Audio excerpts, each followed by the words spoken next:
అక్రమ వలసదారులపై కఠిన చర్యలు. అమెరికా ప్రభుత్వం అక్రమ వలసదారులకు స్వయంగా దేశం విడిచిపోవాలని సూచించింది. లేకపోతే రోజుకు $998, సుమారు $86,000 జరిమానా విధించనున్నట్లు హెచ్చరించింది. విద్యా సంస్థలపై చర్యలు. హార్వర్డ్ వర్సిటీపై ట్రంప్ ప్రభుత్వం $220 కోట్ల ఫెడరల్ నిధులను నిలిపివేసింది.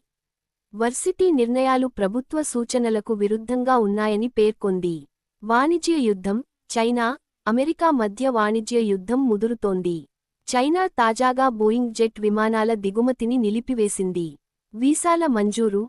భారతీయులపై చైనా వీసాల మంజూరులో సానుకూల వైఖరి చూపుతోంది. 85,000 కంటే ఎక్కువ వీసాలను మంజూరు చేసింది. కశ్మీర్ పై వ్యాఖ్యలు.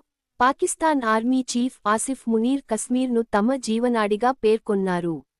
ఇది భారత్ పై తీవ్ర వ్యాఖ్యలుగా భావించబడుతోంది. భూకంపం. ఆఫ్ఘనిస్తాన్లో భారీ భూకంపం సంభవించింది. రిక్టర్ స్కేల్పై తీవ్రత 6.5గా నమోదైంది. ఎలుక రోనిన్ రికార్డు.